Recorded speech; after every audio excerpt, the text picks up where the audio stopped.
Gerbiami žiūrovai, vakar, gegužės 22-ąją, įvyko eilinis rajono valdybos posėdis. Šiandieninėje savivaldybės televizijos laidoje mes pristatome jums naująjį savivaldybės atstovą informacijai, tarybos narį Sigitą Kancevičių. Sakyk, Sigitai, ar pats norėjai ir siekėjai šios pareigybės, ar tamsta paskyrė?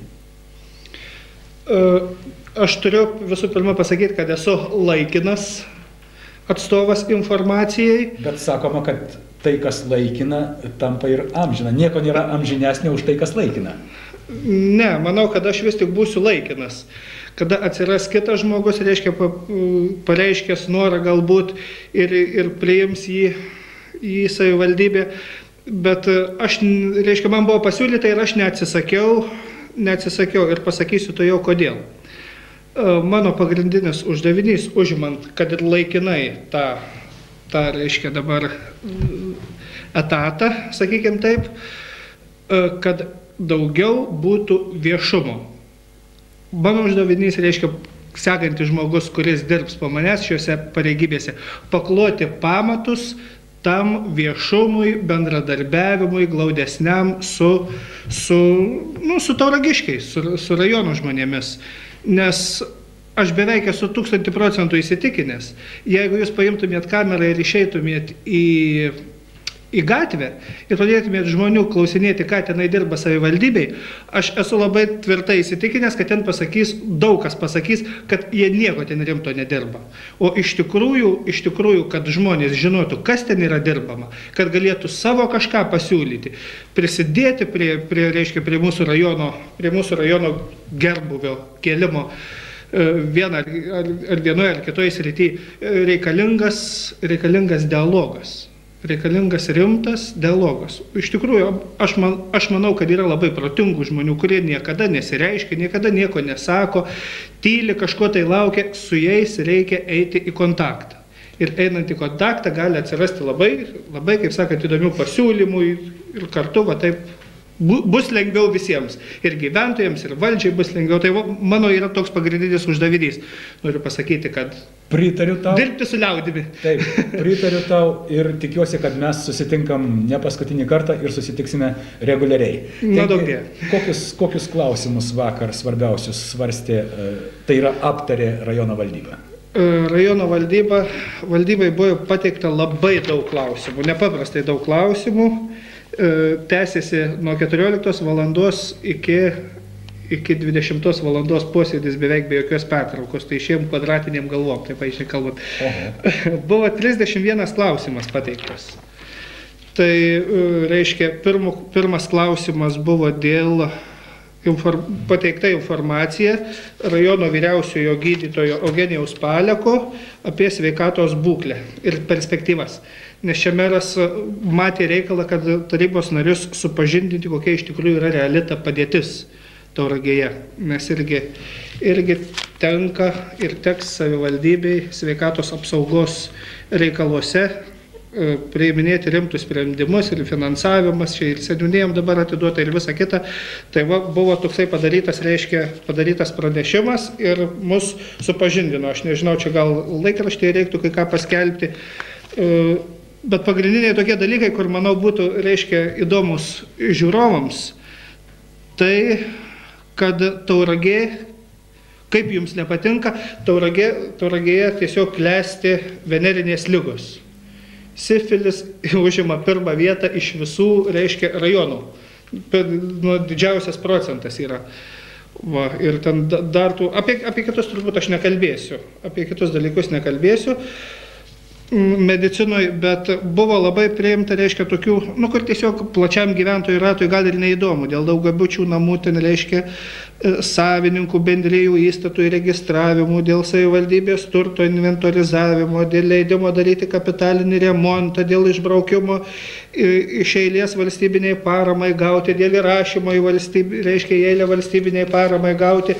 Dar vienas labai, sakyčiau, svarbus klausimas ir neturintis analogų Lietuvoje, tai Taurų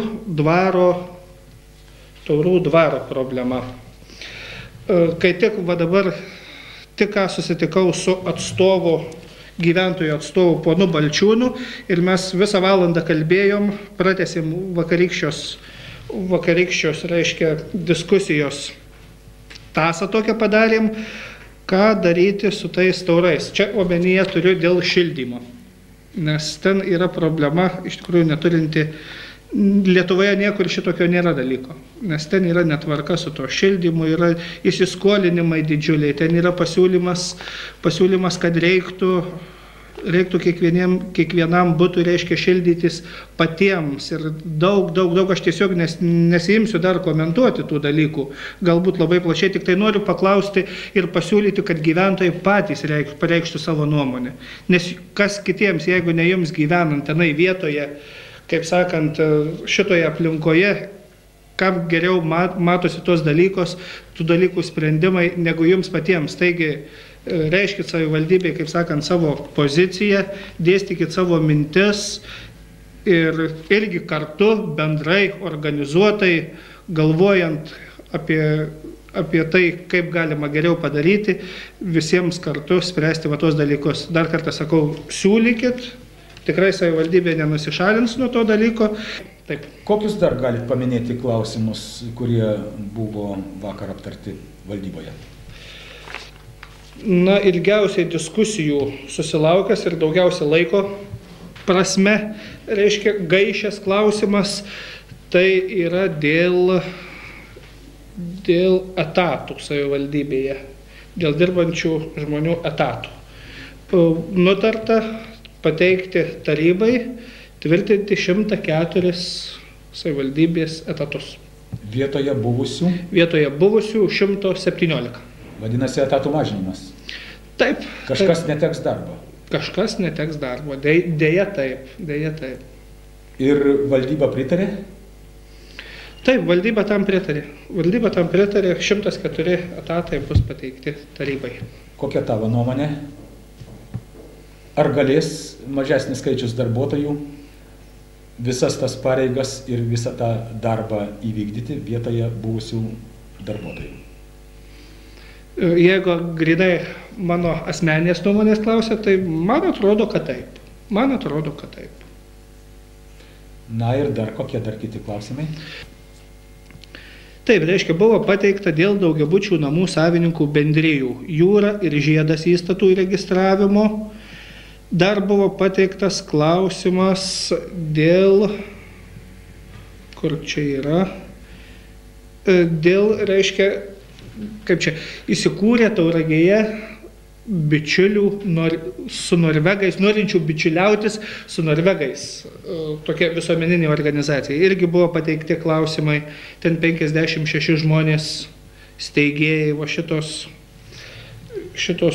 organizacijos tokios. Va. Kieno čia iniciatyva?